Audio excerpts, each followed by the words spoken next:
Closing those accounts. Closing those accounts. Closing those accounts. Closing those accounts. Closing those accounts. This will strengthen your position. It's all about giving you the leverage to negotiate from a position of strength. Eric felt a calm settle over him as he took in Michael's straightforward approach. There was no room for doubt here, no reason to second-guess himself.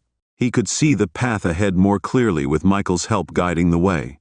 He wanted this to be as smooth as possible. As possible, Eric said quietly, though there was a steeliness in his voice. I don't need drama, I just need my life back. Michael gave him a nod of approval, leaning forward with a serious expression. Stick to the plan. Don't let her get under your skin. No matter what she tries, the best outcome here is one where you walk away intact, maybe even. He leaned back, folding his hands. Look at this divorce as an opportunity. Reinvent yourself, your goals, your vision for the future. You're in control here. Over the next few days, La found herself living a strange, unexpected kind of freedom at Trevor's apartment. She told herself it was convenient after all. His place was closer to. He was happy to have her there at work. She loved the excitement of a fresh start, spending mornings drinking coffee with him and late nights laughing and planning for the future. But there were moments, brief as they were, when she felt a strange sense of finality. On a Wednesday morning at work, Laura was going through her usual emails when a young intern approached her desk, looking nervous. Miss Reynolds?" he stammered, holding out a thick envelope. "This came for you," he said. "I think it's from a law office." Laura took the envelope, feeling her face flushed as she glanced around and noticed a few of her colleagues looking at her. Her fingers trembled slightly as she opened the envelope, revealing the stark, unmistakable words, "Divorce proceeding initiated." Her stomach dropped. She'd wanted a divorce, yes, but she hadn't expected Eric to act so fast to deliver these. The papers were so publicly displayed that she felt humiliated. She forced herself to look calm and collected, carefully folding the papers back into the envelope.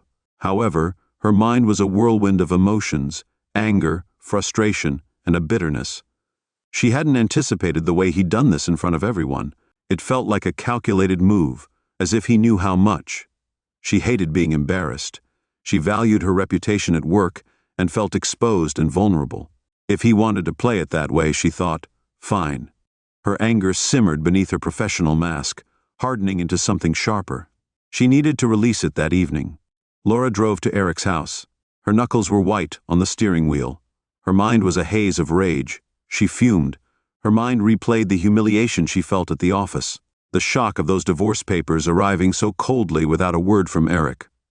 She felt as though he'd left her no choice but to respond in kind. Inside the house, she stalked to the master bedroom where Eric's closet stood there like a quiet, unassuming monument to his order and control. She felt a twisted satisfaction bubbling up as she yanked open the closet doors and pulled out his neatly arranged clothes, one by one. She ripped down the shirts he'd folded so meticulously, hurling them onto the floor in a growing pile. She grabbed one of his expensive button-down shirts. The shirt was white and pristine. Her anger intensified as she dropped it to the floor, grinding her heel into it and twisting the fabric against the hard surface. She pulled out more shirts, dragging them through the dust and dirt by the door. This is what he deserves, she thought, breathing heavily. She felt the sting of his indifference in every yank and tear. It was a release, but it wasn't enough. She found herself clawing at his favorite jacket, ripping at the seams and feeling she was pleased to see the fabric give way under her hands. She spotted an old shirt of his from a work retreat. She knew he liked it, so she grabbed it and tossed it over the edge of the garbage can. She wiped grime onto it in deliberate, messy streaks. She felt a sick sense of triumph, like she was reclaiming a small piece of her dignity. However, as she continued, the satisfaction she felt began to twist into something darker, something hollow. Each act of destruction made her feel worse. The destruction felt increasingly futile. Her anger was mounting without release. There was no relief. Only annoying, bitter frustration that the damage she was doing couldn't reach him. It couldn't make him feel anything. She collapsed into an exhausted heap, staring around at the mess. Then she took a breath and stood up. She looked at the scattered things. She took another look at Eric's clothes. She spat on them. After this act of vandalism, she packed some of her belongings into a suitcase. She said she hated Eric several times, and even that she wanted to burn down the house when she got nervous. After this emotional storm, she headed for the exit. She knocked over a table and a few chairs along the way, but Eric was far from oblivious. He had anticipated Laura's rage and had taken steps to make sure it didn't go unnoticed. Days earlier, he had discreetly installed cameras in key rooms, half expecting her to lash out in some way. He knew Laura too well and understood how her anger could cloud her judgment. So when he watched the footage that evening, he was calm and impassive as he witnessed her rampage from the detached view of the security cameras in the dim light of his study. He replayed the footage each time, confirming his decision to prepare for the worst. The recording showed her clawing through his things, her face twisted with anger, and her hands destroying what little she could. He made a mental note as she destroyed his clothes. It was clear she had no self-control and was prone to fits of rage. He smiled slightly as he closed the laptop, knowing he had secured the evidence. The footage was more than just a record of her behavior. It was ammunition he could use in court if she tried to take his assets, home or stability. He saw this as a necessary step to protect himself and his interests. It would help him make his case against her. He could already picture how this footage would play in the courtroom. It would undermine any claims she might make against him. This wasn't just a defense, it was a weapon. He would use it with calm, calculated precision. Since Laura had announced her intentions to leave, Eric felt fully in control. He had transformed her rage into his advantage, and her recklessness into his leverage. As he prepared for the road ahead, he knew he had no need for revenge. He decided to take a more logical and prepared approach. The divorce proceedings began with a steady, deliberate pace, with each stage moving with the precision of a plan Eric had crafted to perfection with the evidence of Laura's outburst in hand. He leveraged every advantage. His attorney Michael presented the recordings to the court, along with financial records and other assets Eric had secured well in advance. If every mistake Laura had made and every angry outburst she'd made were used against her, Eric was ready for them. When Laura tried to argue for a share of the house, Eric's lawyer showed the video footage of her vandalizing his property. The recording showed that Laura was unstable, and her claims against Eric seemed weak and baseless. Eric's lawyer, Michael, had made sure that Eric's financial assets were secure. Eric watched as Laura's case crumbled piece by piece. Her confidence was eroding as she faced the consequences of her actions. The final court date came quickly, ending with an unequivocal ruling in Eric's favor. He retained the house, and his accounts remained untouched. That evening, Laura was left to face the reality of her decisions. Eric sat alone in his house, now free of any reminders of his former life with Laura. The silence felt different. It was a space he could fill with whatever he chose, and he felt certain now that his life was his own, and he intended to make the most of it.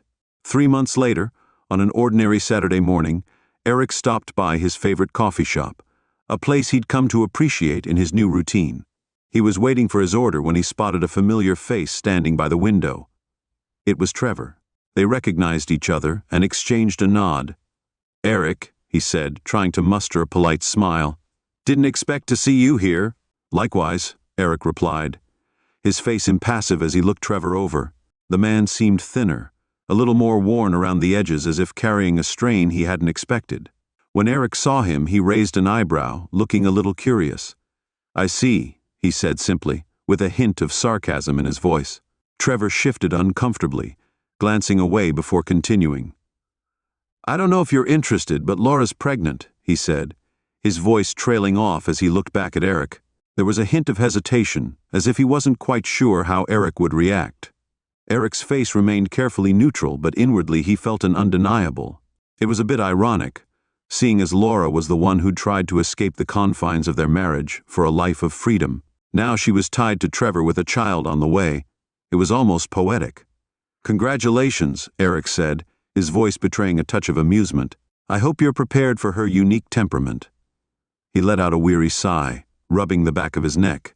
"She's well. Let's be honest, she's been a challenge.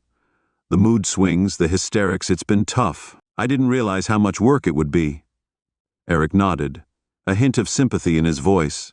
He was pleased with himself. She does have a way of expressing herself. He took a sip of coffee, feeling detached. Laura's troubles had become part of someone else's life. Trevor looked at him. There was a mixture of frustration and resignation in his eyes. He admitted, "Sometimes I wonder if I've got in over my head. But she's pregnant, and there's no turning back now. Eric's smile was faint but unmistakable. He felt no bitterness, only satisfaction at no longer being burdened by her chaos. She'd left him for a world she thought would be more exciting, only to find herself trapped in it in a way she hadn't foreseen, and here he was standing outside. Trevor said with a polite nod, of it all untouched and unbothered. Good luck, he added. I hope it all works out for you. Trevor's face fell slightly. It seemed as though he had been hoping for some camaraderie, some shared understanding.